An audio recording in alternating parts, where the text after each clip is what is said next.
আসসালামু আলাইকুম এভরিওয়ান। আজকের টপিকে আমরা আলোচনা করব হচ্ছে সল বিলোয়ের লেখা একটি নোবেলা সেইজ দ্য ডে, এই টপিকটিকে নিয়ে। তো সেইজ দ্য ডে এই টপিকটির অর্থটা এরকম দাঁড়ায় যে দিন দখল। সেইজ অর্থ হচ্ছে দখল এবং দ্য ডে অর্থ হচ্ছে দিন। তো এই টপিকটি লিখেছেন হচ্ছে সল বিলো।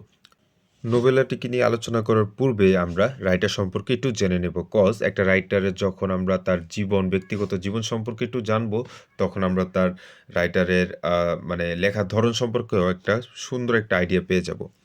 তো রাইটার সল বেলো, তিনি হচ্ছেন আপনার 1915 সালে কানাডার ল্যাশিন কুবেকে তিনি জন্মগ্রহণ করেন এবং তার পরিবার সহ 1924 সালে তারা শিকাগোতে ব্যাক করেন। তো তিনি ওয়ার্ল্ড ওয়ার টু এর সময় তিনি কিন্তু মার্চেন্ট মেরিন হিসেবেও তিনি নিয়োগ পেয়েছিলেন এবং তিনি কিন্তু অত্যন্ত মানে দারুণ একজন রাইটার ছিলেন। ওকে, তিনি কিন্তু হচ্ছেন আপনার নোবেল প্রাইজও পেয়েছিলেন, তারপর ন্যাশনাল বুক অ্যাওয়ার্ড পেয়েছিলেন ফিকশনের উপর 3 বার। তো এই যে সলবেলো, ওনার বাবা কিন্তু ছিলেন হচ্ছে একজন রাশিয়ান জিউস, অর্থাৎ ইহুদি ছিলেন, এবং তিনি কিন্তু 1924 সালে আর কি তিনি আপনার কানাডাতে তিনি ব্যাক করেন আর কি, মুভ অন করেন। ওকে, তো চলুন এবার আমরা সিজ দ্য ডে এই নোবেলাটিকে নিয়ে আলোচনা করি। তো সেইজ দ্য ডে এই নোবেলাটির মধ্যে আপনার প্রধান যে প্রোটাগনিস্ট রয়েছে তিনি হচ্ছে টমি ওয়েলহ্যাম। তো টমি ওয়েলহ্যাম তিনি তো হচ্ছে প্রোটাগনিস্ট, যার বয়স হচ্ছে আপনার 44 বছর বয়স।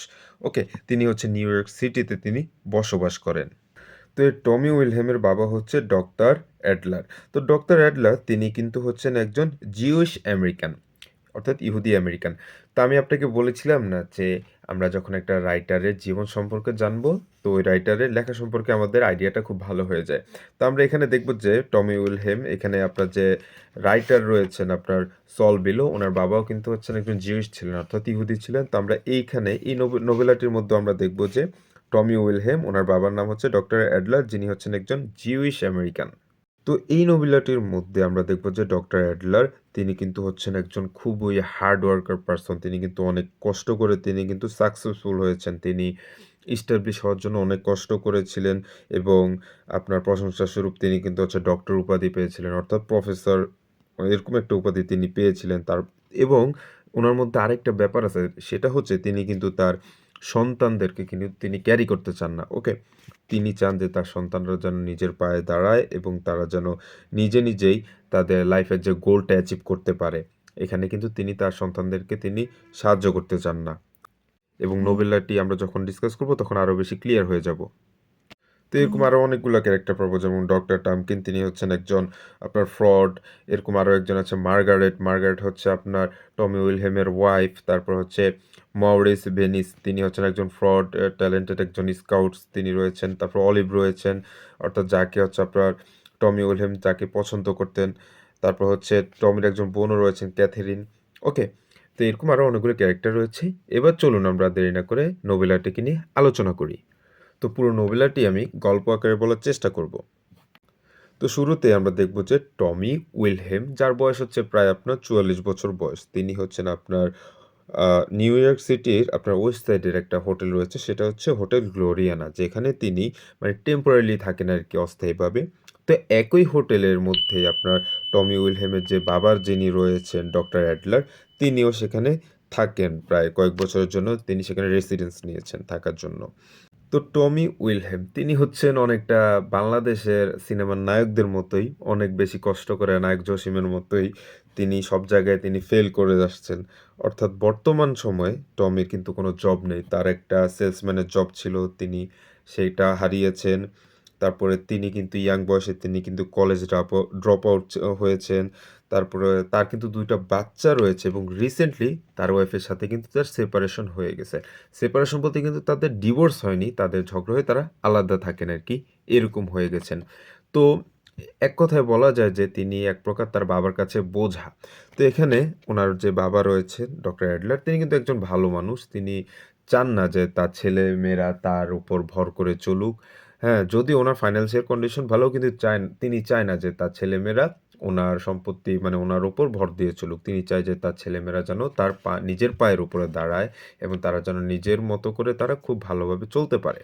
কিন্তু এখানে আমরা যেটা দেখব যে টমি উইলহেম তিনি কিন্তু অনেকটা উড়নচণ্ডী টাইপের মানুষ। মানে তিনি ভালো-মন্দ কিছু করে না। তার ইয়ং বয়স থেকেই তিনি কিন্তু হচ্ছে স্বভাবতই একটু উড়নচণ্ডী টাইপের এবং তিনি প্রায় সব জায়গায় তিনি ফেল করেই আসছেন। তিনি কিন্তু কোথাও কিন্তু তিনি সাকসেসের দেখা পাননি।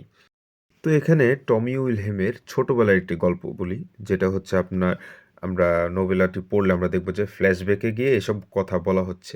তো এই গল্পটি হচ্ছে এরকম যে টমি যখন আপনার কলেজ ডেতে তিনি কিন্তু আপনার একজন ব্যক্তির সাথে তার মিট হয়েছিল, যিনি হচ্ছে আপনার মরিস ভেনিস হচ্ছে ওনার নাম। তো ওনার সাথে যখন গল্প হওয়ার পরে তিনি তাকে দেখে এরকম একটা ইন্টারেস্ট জাগে যে হ্যাঁ আমি তোমাকে ফিল্মে নিতে পারি, এ করতে পারি। তো এটা জানার পর ওনার টমির তো হচ্ছে আপনার ইয়ং এজ ছিল, তিনি কিন্তু আপনার সিনেমার কথা শুনে তিনি কিন্তু আপনার অনেক বেশি ইন্টারেস্টেড হয়ে গিয়েছিল, অনেক বেশি কিউরিয়াস হয়ে গেছিল, কৌতূহলী হয়ে গিয়েছিল। তো তিনি ডিসাইড করেন যে আমি ঠিক আছে আমি পড়াশোনা করব না, আমি কি করব আমার হলিউডে গিয়ে আমার একটা ক্যারিয়ার গঠন করব। ওকে, তো তিনি এই কথা বলার সাথে সাথে তিনি কিন্তু কলেজের পড়াশোনা তিনি অফ করে তিনি কিন্তু ক্যালিফোর্নিয়াতে চলে যায় এবং তার বাবা মায়ের মানে ওনাদের নিষেধ সত্ত্বেও তিনি আর পড়াশোনাকে কন্টিনিউ করেননি। তিনি অ্যাক্টর হওয়ার জন্য তিনি চলে যান। কিন্তু মজার কাহিনী হলো যেই ব্যক্তি তাকে অনুপ্রাণিত করেছিল, এই যে আপনার মরিস ভেনিস, যিনি আপনাকে মানে যিনি টমিকে বলেছিল যে তুমি হিরো হতে পারবা, তোমার চেহারা সুন্দর এই সেই। তো তিনি কিন্তু আপনার পরবর্তীতে আপনার টমিকে রিজেক্ট করেছিল কয়েকটা আপনার বাহানায় আরকি। বলেছিল যে এই স্ক্রিন টেস্ট এগুলোতে তিনি আমি ফেল করছো এই সেই এগুলো বলে তাকে রিজেক্ট করে দিয়েছিল।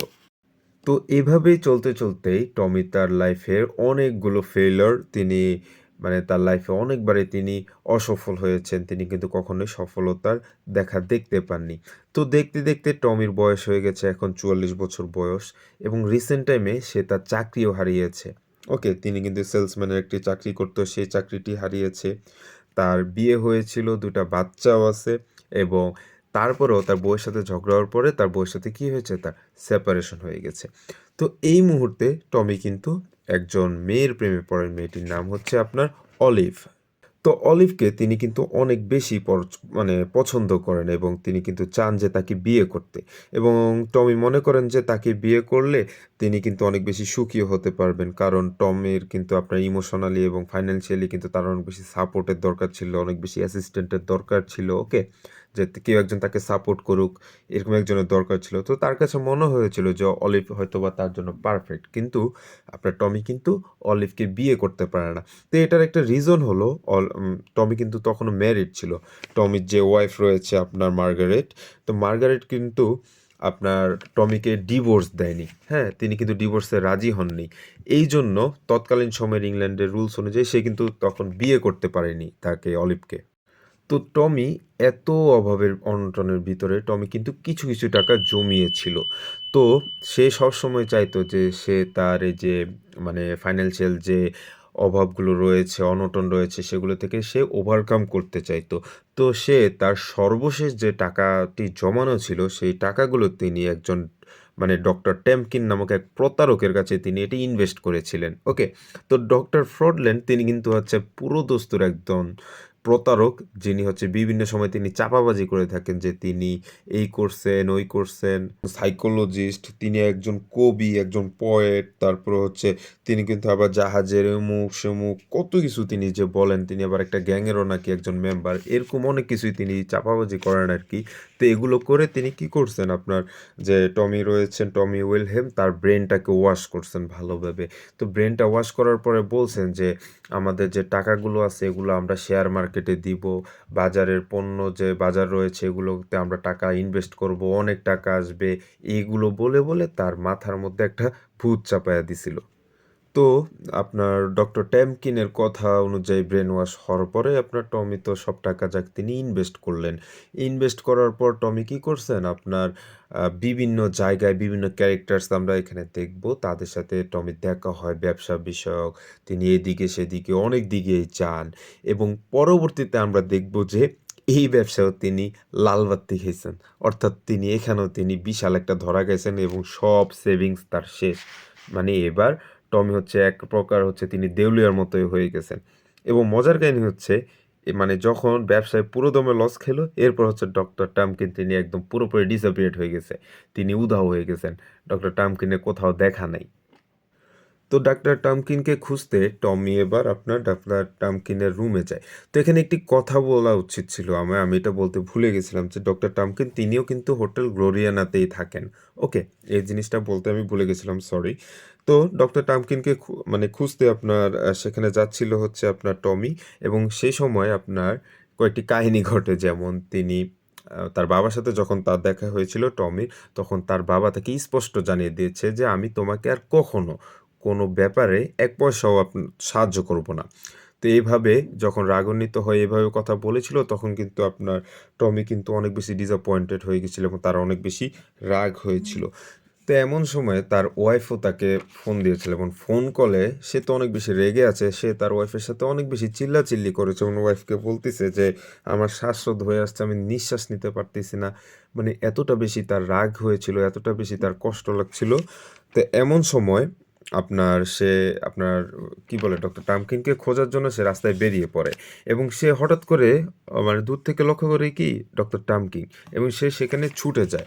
কিন্তু সে সেখানে ছুটে যাওয়ার পর দেখে কি এখানে একটা মানে খ্রিস্টানদের একটা অন্ত্যেষ্টিক্রিয়া চলছে, অর্থাৎ একজন ব্যক্তি মারা গেছে এবং তার যে অন্ত্যেষ্টিক্রিয়া সেটা চলছে। তো সে সেখানে যাওয়ার সাথে সাথেই সে দেখে কি আপনার মানে সেখানে ডক্টর টামকিন না, সেখানে অন্য কোনো একজন ব্যক্তি ছিল। তো এখানে হচ্ছে একটা মানে একটা মজার কাহিনী বলতে কি, সে যখন দেখলো যে না এটা ডক্টর টামকিন না, তখন সে আপনার ডেড বডিটার কাছে গিয়ে সে মানে কান্না শুরু করে দিল।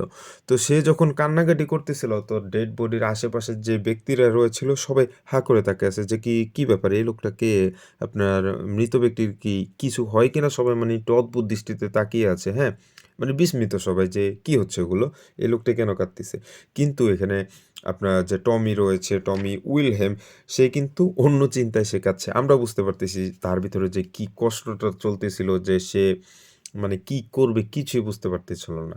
তো এক প্রকার সে কিন্তু একজন ফেইলর, মানে সে হচ্ছে অনেক বেশি ডিসঅ্যাপয়েন্টেড ছিল। এই জন্য সে কিন্তু এখানে কান্নাকাটি করতেছিল। ওকে, তো এভাবেই এই নোবেলাটি শেষ হয়।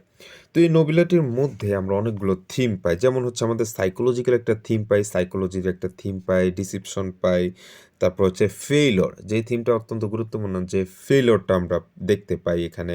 তারপর আমেরিকান ড্রিম দেখতে পাই, তারপর হচ্ছে আপনার যে সাফারিংটা আমরা দেখতে পাই, তারপর মেমোরি অফ দ্য পাস্ট, এটাও আমরা এখানে দেখতে পাই। তারপরে internal life of a human being, একজন মানুষের জীবনযাপন নিয়ে মানে পুরোপুরি এই থিমগুলো আমরা এই নোবেলাটির মাধ্যমে আমরা দেখতে পাই। তো আজকের টপিক এতটুকুই, এবং আমার নেক্সট আপডেটগুলো পেতে অবশ্যই আমার চ্যানেলটিকে সাবস্ক্রাইব করে রাখুন। আল্লাহ হাফেজ।